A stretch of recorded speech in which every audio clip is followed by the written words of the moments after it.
আসসালামু আলাইকুম প্রিয় দর্শক, দেখেন এই যে একটা ড্রামের একটা গাছ। এই ড্রামটা আপনার সয়াবিন তেল যা আছে, সয়াবিন তেলের ডালের অর্ধেক হাফ। এই গাছটা আপনার রাতে মরিয়ম খেজুর। তো আমি আশাবাদী এই গাছটায় এই বছর ফলন আসবে। এরকম আরও অনেক গাছ আছে যে গাছগুলি এই বছর ফলন আসার চান্স আছে, কারণ এটির যে সাথের পুরুষরাগুলি গত বছর ফল আইসা গেছে, মানে ফুল আইসা গেছে। তো এই বছর এই মেয়ে চারাগুলির অবশ্যই ফলন আসবে, আমি আশাবাদী। ফলন আসার আগে গাছের যে ডালগুলি অনেকটি হেলান্ত অবস্থা হয়ে যায়। ডালের অনেকটা গ্যাপ হয়, ফাঁক হয়, মানে এই কারণে বলতাছি যে এই গাছগুলির মধ্যে এই বছর ফলন আসবে। আমার কাছে অনেক জাতের খেজুরের চারাই আছে। কিছু গাছ আছে এই বছর ফলন আসবে, আপনারা স্ক্রিনের সামনে দেখতে আছেন। তো এই গাছটা হলো জাতে এলো মরিয়ম। আর একটা গাছ আছে আপনার আজোয়া দেখাইতেছি। আমি আশা করি এই যে ড্রামের যে গাছটা, আজোয়া গাছটা, এই ড্রামের গাছটা এটা তো বাধা আসবে। এরপরে একটা গাছ দেখাইতেছি, খুব সুন্দর গাছ। এই গাছটা তো বাধা আসবে ইনশাল্লাহ এই বছর। গাছটার হাইট আপনার 6 ফিট আছে।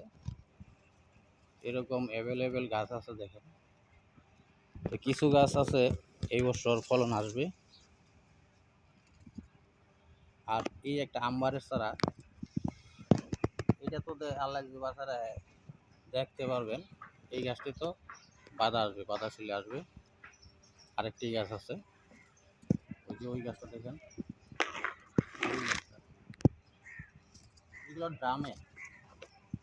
এই গাছটারও বাধা চলে আসবে। এরকম অসংখ্য ভালো ভালো জাতের চারা আছে। আপনারা যারা উন্নত মানের চারা খুঁজতেছেন, ঢাকা, ডেমরা, সারুলিয়া, বড়ভাঙ্গা আইসা পড়বেন আমার নার্সারিতে। ইনশাল্লাহ আপনার মনের মতো চারা, চাহিদা অনুযায়ী চারা সংগ্রহ করতে পারবেন। একটা আজোয়া গাছ, আজোয়া খেজুরের গাছ, একটা বার্ষিক গাছ। দেখেন কত সুন্দর সুন্দর গাছ আমার দ্বারে। এই গাছগুলি দেখেন, আরেকটা আজোয়া চারা দেখেন সুন্দর।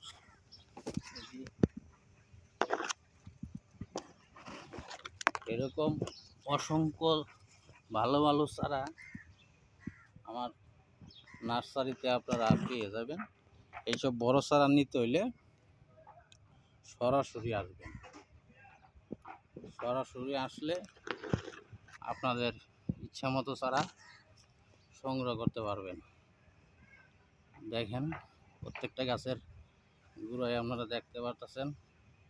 আমি গাছের নিচে বইসা ভিডিওটা করতেছি।